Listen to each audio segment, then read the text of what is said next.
Beh, ti ringrazio, ringrazio il Tigullio Design District per avermi invitato e dare la possibilità di parlare di me e di quello che faccio. Sono Per Erik Bjørnsen, questo è il nome completo, origine italo-norvegese ma nato a Genova, laureato a Genova, anche se poi ho avuto un po' di esperienza in giro per l'Europa, e mi occupo di architettura, disegno urbano, urban design e disegno di prodotto, avendo collaborato per molti anni prima di passare in Cina, approdare in Cina con diverse industrie, diverse aziende, principalmente nel nord-est d'Italia.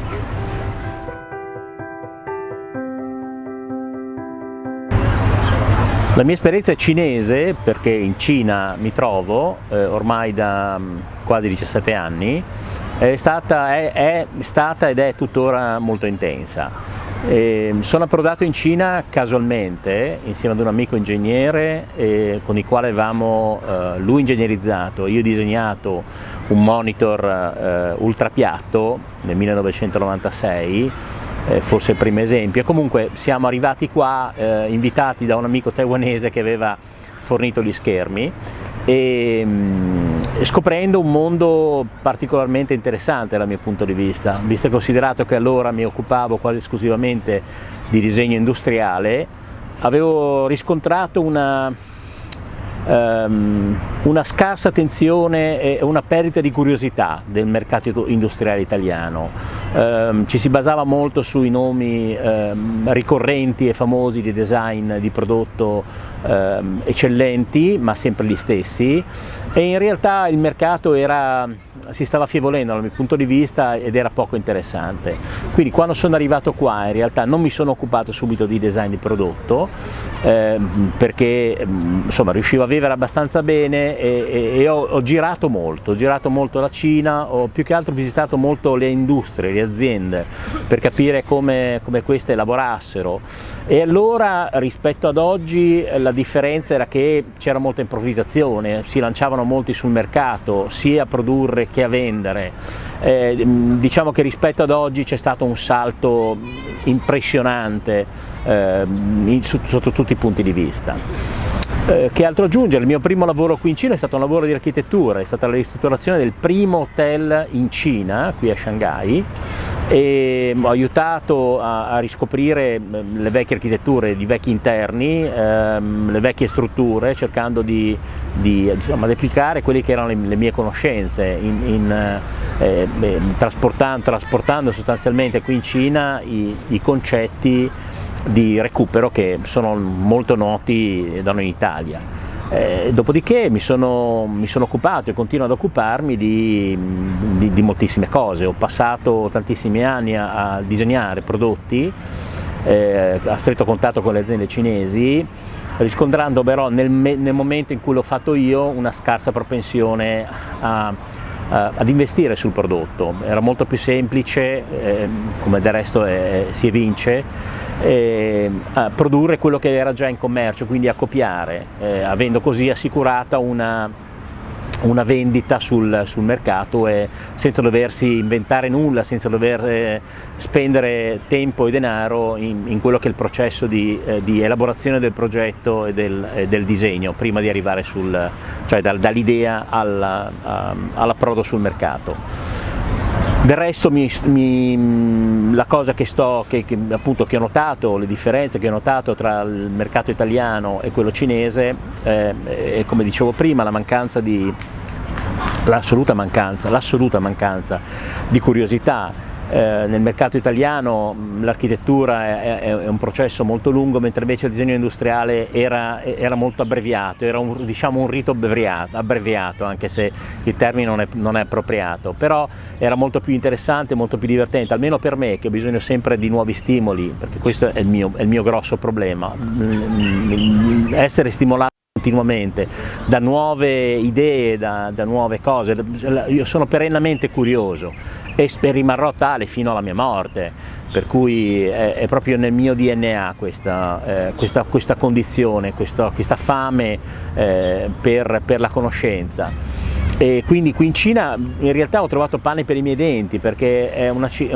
civiltà molto dinamica, il cinese di per sé è estremamente dinamico. Si muove in continuazione, magari non sa esattamente dove vuole arrivare, però intanto intanto ha un approccio verso le problematiche comuni molto più pragmatico rispetto a quello italiano, e questa è una cosa che amo tantissimo, tant'è vero che gli ultimi progetti che sto seguendo, avendo accantonato il design di prodotto dopo aver disegnato qualche migliaia di prodotti, è sulle aree periferiche, più che aree periferiche sulle aree contadine, cioè, che sono praticamente quelle sacche di povertà relativa che ancora esistono in Cina, quindi investimenti sul territorio atti a, secondo le direttive del governo cinese, ma secondo anche una logica strategica di fondo, a evitare lo spopolamento. Gli investimenti nelle aree rurali evitano lo spopolamento delle aree rurali, l'invasione, l'emigrazione dalle aree rurali alle aree urbane, che determinano poi delle bolle speculative immobiliari come quelle che sono in atto in questo momento. Per cui il gioco è doppio: dare dignità alle persone che vivono nelle aree rurali, concedendo loro di aumentare il proprio reddito, e dall'altra parte tenere la manodopera giovane, cioè i giovani, legati al proprio territorio. Sempre rimarranno legati, perché c'è questa forte tradizione durante il Capodanno cinese di far ritorno alle proprie famiglie, al proprio nucleo originale, e questo è molto forte in Cina. Però una cosa è far ritorno una volta all'anno, un'altra invece è vivere come accade da noi, insomma, come accade da noi in Italia, né più né meno. Siamo legati molto all'ambito nel quale siamo nati e siamo cresciuti, e preferiamo spenderci più in quell'ambito che conosciamo molto bene e di cui conosciamo le dinamiche, che affrontare l'ignoto, e questa è un'altra differenza tra gli italiani e i cinesi, e loro si muovono molto, emigrano molto, un po' come hanno fatto i nostri avi, quando in assenza di lavoro, per trovare condizioni migliori, si spostavano dall'Italia verso la conquista del mondo.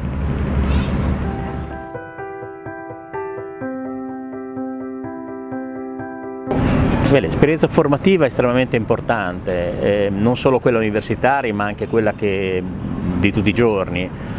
per cui, ed è diversa per ognuna, anche a prescindere dalle persone dalle stesse persone che hanno insegnato a due persone o più diverse. Quello che si apprende dipende dai filtri personali che uno possiede, che derivano sostanzialmente dalla vita che ha vissuto fino a quel giorno. Apprendi delle nozioni, apprendi dei concetti, e questi concetti vengono nel tuo cervello interpretati, trasformati, partendo dal tuo background. Quindi è estremamente importante, secondo me, una formazione continua, costante nel tempo, seguendo i criteri di curiosità e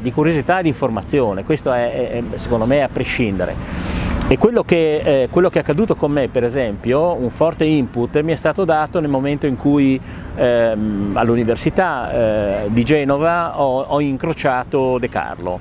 De Carlo per me è stato, diciamo, la persona, l'architetto di riferimento che ha un po' chiuso quello che era il processo di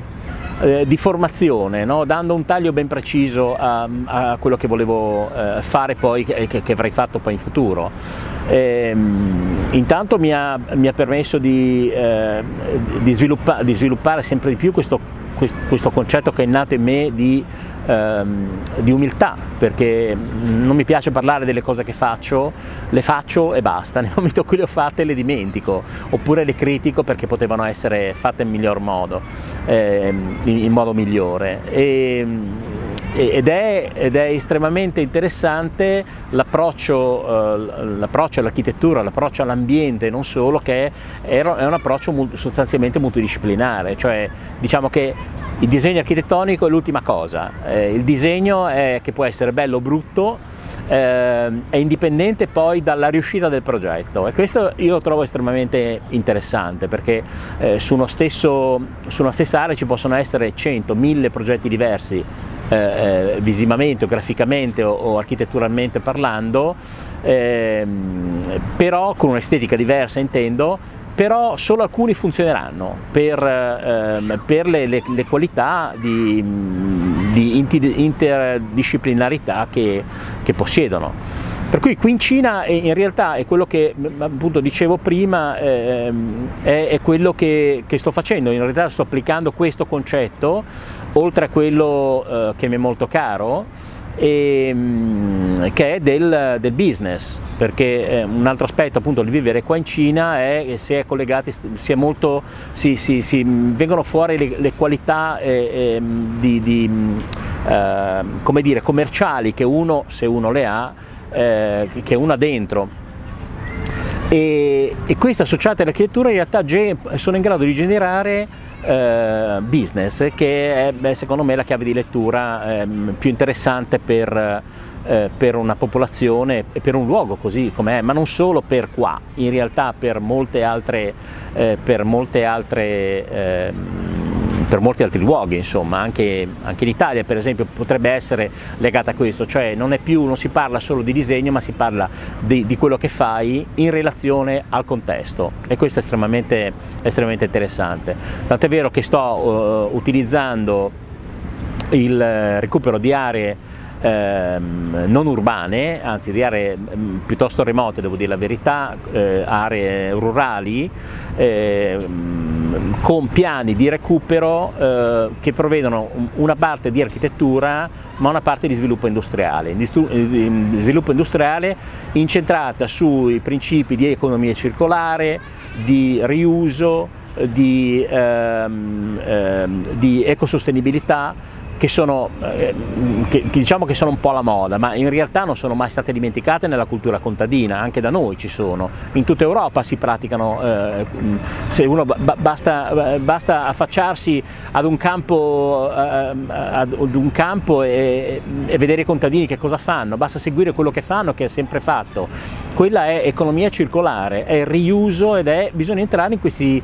sistemi. Se questo è in grado di produrre un reddito per l'investitore e garantire anche una crescita economica e sociale del territorio, ecco che è fatta, che si è raggiunto lo scopo. Questo secondo me sono principi che potrebbero essere tranquillamente applicati in Italia, dove ci sono peraltro menti molto più aperte della mia e persone in grado anche di fare queste cose qua. Purtroppo, da quanto mi pare, da quello che studio, da quello che vedo, è un messaggio che non viene recepito molto bene. È il caso dell'Italia, perché altrove, nel resto d'Europa, in Germania, in Inghilterra, in Francia, in Spagna, in tutto il nord Europa in generale, ci sono degli esempi molto interessanti di questo genere. Quindi sarebbe interessante riuscire a capire dove sta il nodo, se si vuole capirlo ovviamente, e come riuscire a risolverlo, puntando su quello che si ha, cioè non puntando più su il disegno, ma puntando su quello che si riesce a recuperare nelle aree circostanze. Per esempio, in questo caso qua parliamo dell'Ardesia. Una volta si facevano i piani da biliardo per l'Ardesia e le lavagne. Adesso che cosa si può fare con l'Ardesia? Al di là dei piccoli oggettini, va bene, ma in scala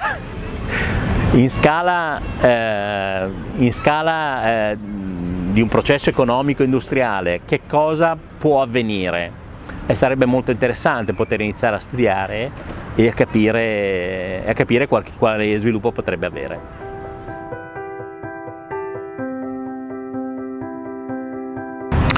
Non è semplice parlare di sviluppo urbano perché si hanno condizioni diverse a seconda di dove ci si trova. Faccio riferimento a quello che sta accadendo qui in Cina, dove c'è stata una grandissima trasformazione. Anche solo in 17 anni lo skyline di Shanghai si è trasformato ogni anno, anche ogni 6 mesi, perché riescono a costruire ad una velocità impressionante. Ricordo quando abitavo di fronte all'edificio della televisione, quello con, tanto per intendere figurativamente, con le grandi palle, e dietro al quale si costruiva la Torre Mauer. La Mori Tower, scusate. La Mori Tower è stata costruita in 16 mesi ed è circa 520 metri, 560 metri a spanne, se ricordo bene. È stato un lavoro impressionante ed è stato impressionante vederla crescere in 16 mesi e averla lì davanti e capire quali sono effettivamente le potenzialità di questo luogo. Siamo passati per esempio dalle linee metropolitane. Quando sono arrivato c'erano 2 linee corte, la linea 1 e la linea 2, adesso siamo alla linea 17 e 18 e le due sono state i capolinea, diciamo, sono stati spostati all'infinito quasi, per cui siamo arrivati a toccare le città vicine. Per cui è estremamente interessante come ci si muove. D'altro canto il rovescio della medaglia è quello che si è cancellato e si sta tuttora cancellando una grande porzione di storia, quindi della città esistente, la vecchia città che era basata su abitazioni molto basse, 2-3 piani, 3 piani al massimo compreso il piano terra, 3-4 piani. Ecco, tutta Shanghai era fatta così. Si può vedere, ecco, la vecchia Shanghai si può ancora osservare per esempio in un film vecchio di Spielberg, L'Impero del Sole, è uscito in italiano, molti anni fa, dove le registrazioni erano state appunto fatte nella Shanghai di allora, che era completamente diversa. Adesso è scomparsa e è praticamente riconoscibile. Rimane una parte della concessione francese che conteneva ancora delle piccole costruzioni dipendenti, delle ville all'epoca costruite per i signorotti stranieri, che sono rimaste con i loro parchi integrati nei grandi edifici, ma diciamo c'è un'area abbastanza interessante, verde, piena di piccoli edifici, dove si respira ancora un'area molto bohemienne, devo dire la verità, molto europea, con alberi, con viali alberati e piccole attività commerciali funzionanti, che rendono l'ambiente abbastanza piacevole. Non sembra neanche, percorrendole, non sembra neanche di essere a Shanghai, ecco, che è una città comunque di 26 milioni di abitanti.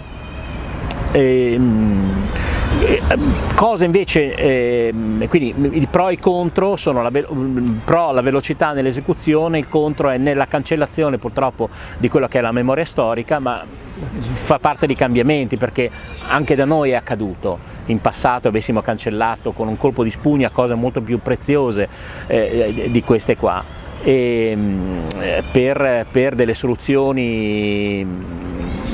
posso dire anche infime. Quindi ecco, questo un po'. Mentre invece da noi c'è il mobilismo assoluto, non si costruisce più, cioè ci sono le città che sono rimarranno tale quali, e c'è secondo me un impoverimento, perché dovrebbe esserci comunque non una distruzione, ma dovrebbero esserci dei cambiamenti, perché il cambiamento fa sempre bene, secondo me, e lo dico perché io sono uno che ha bisogno di cambiamenti continui, ha bisogno di stimoli continui, e quindi mi riallaccio a quello che dicevo prima, la curiosità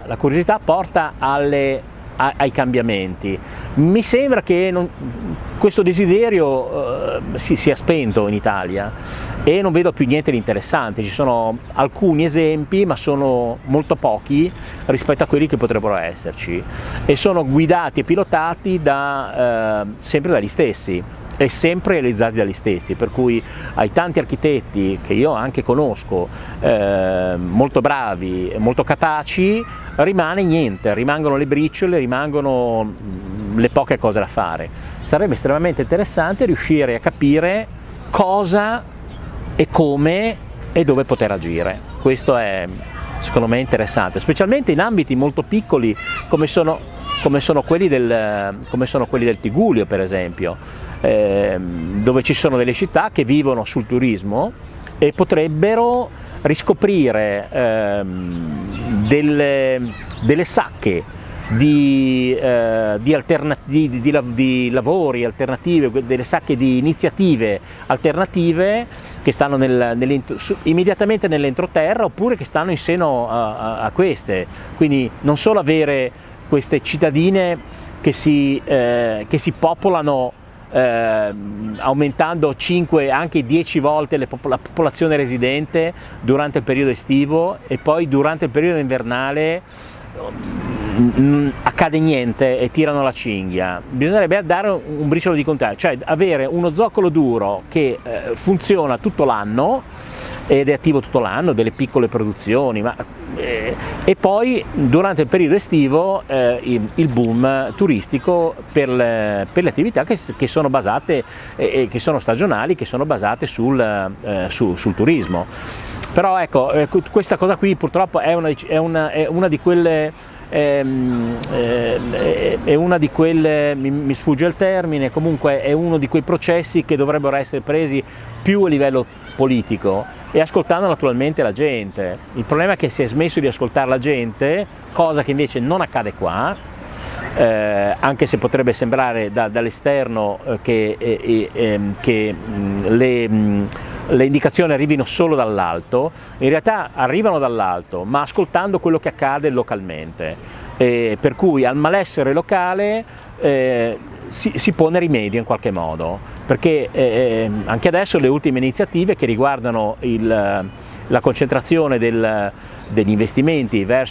spinte verso le aree rurali, per esempio, o le aree,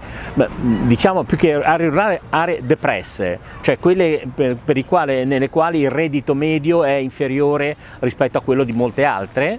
e quindi c'è maggiore attenzione verso queste popolazioni per, appunto, come dicevo prima, ridare o permettere di esprimere la propria vita con più dignità, ridare dignità alle persone attraverso il lavoro, attraverso le attività, e quindi anche i giovani, non esiste la disoccupazione perché la gente si muove e quindi lascia tranquillamente il posto nel quale è nato per trovare delle alternative, rincorrendo le proprie ambizioni, perché il problema è qui ci sono ambizioni e in Italia le ambizioni mi sembra che siano un po' ferme, per quanto riguarda l'esperienza che io ho avuto, ho avuto modo di fare nel 2020, anno in cui ho trascorso la pandemia appunto nel Tigullio, perché ero a Zoagli e ho speso 4 mesi a Zoagli e ho avuto modo di capire come gira in Italia. Questo dopo molti anni che non facevo ritorno in Italia per periodi così lunghi, di solito andavo per le ferie, ecco. Ritornando alla domanda, per quanto riguarda il futuro del disegno urbano e dello sviluppo urbano, credo che l'Italia debba ripartire da un piano strategico, cioè quindi impostare delle strategie di fondo, dei punti di intervento molto interessanti sui quali basare tutto quello che è il disegno urbano, che è a contorno di un piano molto più preciso e puntuale, basato sullo studio di quello che si può fare, di quello che il territorio offre, di quelle che sono le piccole attività che stanno all'interno del territorio, collegare tra di loro, creare delle piattaforme che possano spendere i lavori, la produzione locale, che può essere anche piccola, minima, minuta, però se ragionatamente collegata e spinta a livello mondiale, perché adesso parliamo di globalizzazione, non parliamo più di produrre a Chiavari e vendere a Lavagna, parliamo di produrre a Chiavari e vendere in Giappone, è questo che deve passare. Ovviamente il produttore di Chiavari non ci arriverà mai da solo, se non è spinto da qualcheduno che gli fa capire le potenzialità obiettivamente di un mercato all'altra parte del mondo. Questo è il concerto che manca, secondo me, e sul quale bisognerebbe focalizzarsi. Il disegno urbano è a contorno, perché laddove c'è un'economia spinta o comunque una microeconomia che funziona, questo permette anche alla popolazione locale di rendersi, come dire, più attenta e con una visione molto più ampia verso quelle che sono le problematiche piccole, cioè di come risolvere le pavimentazioni, di come accogliere il turismo, di come trattare il turismo, al di là delle cose che si dice sull'accoglienza ligure, molto divertenti, però in qualche caso anche vera, però voglio dire, ogni paese ha un modo suo particolare. Se tu vai in quel paese perché ti piace il paese è il modo, altrimenti non ti muovi e te ne stai a casa tua e vai altrove. Insomma, c'è una scelta ben precisa, per cui secondo me è un problema di offerta, e di capire dove si vuole andare. Quindi su questo, ripeto, ci vuole una strategia di fondo che è basata sul il dialogo. Bisogna iniziare a parlare e comunicare senza avere paura che uno rubi le idee dell'altro, perché solo attraverso la comunicazione, la corretta comunicazione e il dialogo comune, lo scambio di idee è fondamentale, cioè, tutto può accadere.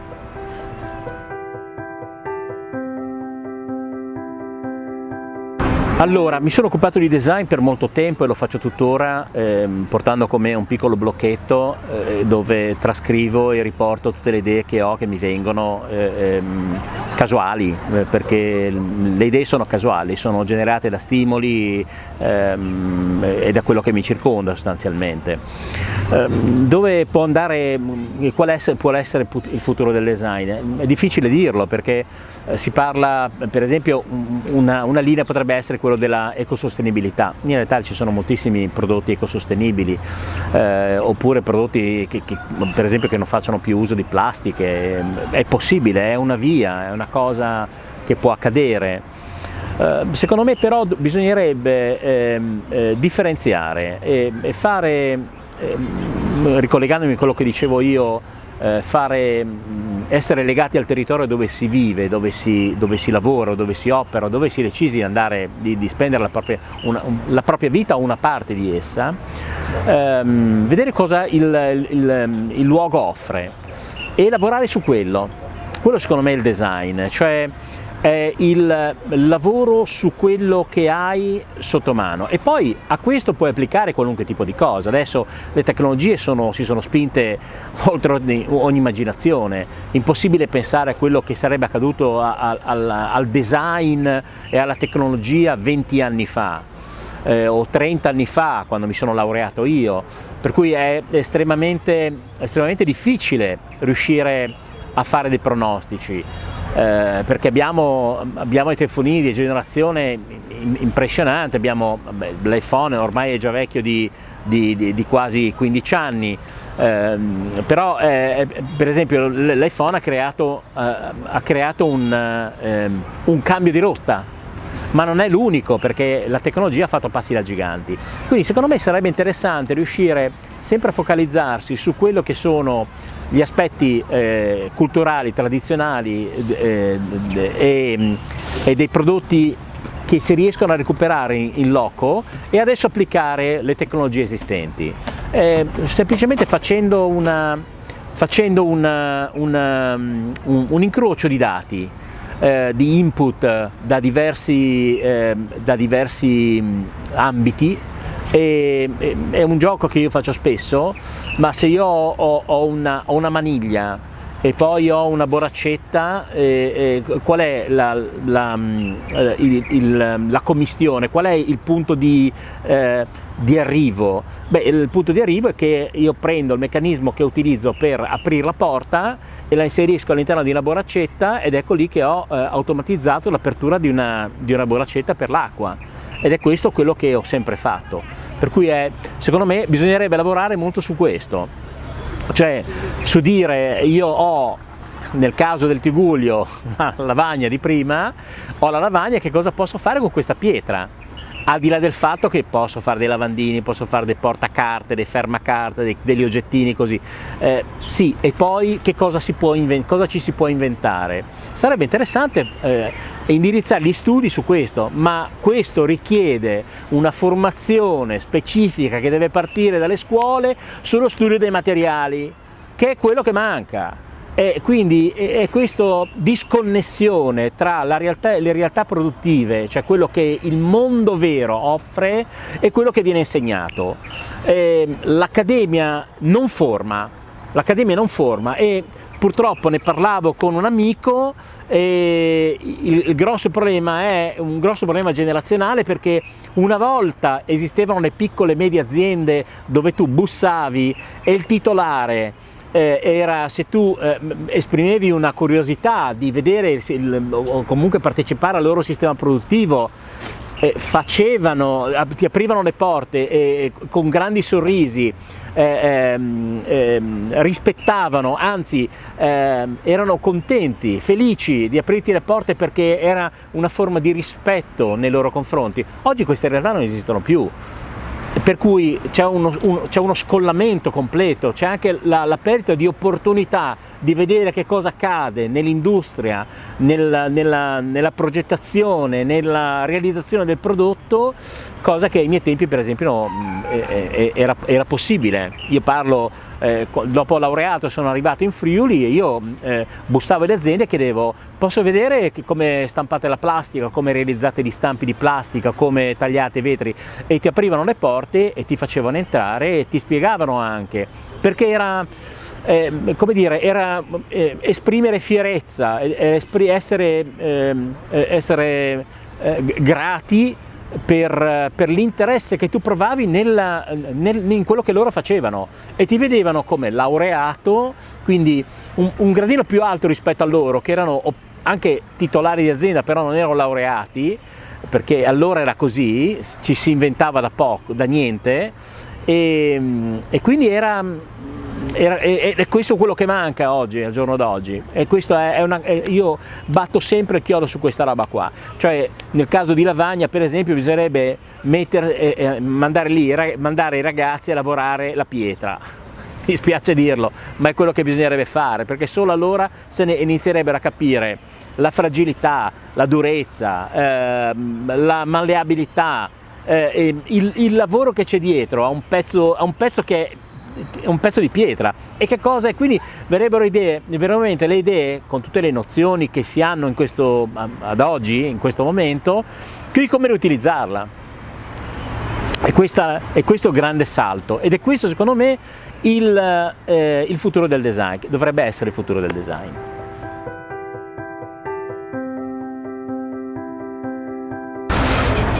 Per terminare, io posso augurare al Tigullio Design District un lungo futuro, e lo sarà certamente se i programmi rimarranno su questa linea di curiosità, di espansione, di apertura verso il mondo, insieme a molti specialisti, ma non solo specialisti, anche molti curiosi, e non solo specialisti curiosi del settore del design, perché deve esserci una commistione, devono esserci anche filosofi, letterati, deve esserci tutto dentro, no? Un po' una visione olivettiana, tanto per intenderci, e poi un saluto di speranza verso i giovani, perché iniziano ad avere una certa età, è quello che riescano a trovare la propria strada, ma per far questo devono sudare, e non bisogna aver paura di sudare. cioè non bisogna lamentarsi di essere pagati poco per andare a fare esperienza, perché le abbiamo fatte tutte in passato, perché ci sono stati tra di noi, anche io facevo il garzone di macellaio quando ero ragazzo, quando ero bambino, però non è che o lavoravo, ogni tanto aiutavo quello che faceva il vino, che vendeva il vino, aiutandolo a portare le damigiane e i cestoni di vino. Quello bisogna accettare, bisogna sperimentare per conoscere, bisogna sperimentare per sapere e bisogna fare. Non è detto che poi uno sia un bravo progettista, non bisogna fossilizzarsi, è un cammino. È un cammino che poi non si sa dove porta, deve portare a qualche parte, perché devono esserci degli obiettivi, devono esserci delle ambizioni, e mi auguro che i giovani riprendano con forza e rivalutino con forza l'ambizione, fare delle cose e non semplicemente lamentarsi sedendosi e dicendo non c'è speranza. No, la speranza c'è, te la devi costruire. Anche per i nostri, nel dopoguerra, anche per tutti quelli che hanno costruito le industrie italiane nel dopoguerra non c'era speranza, eppure si sono rimboccati le maniche e da falegnami sono diventati industrie del mobile, oppure da piccoli esercenti sono diventati operatori commerciali di alto livello, per cui bisogna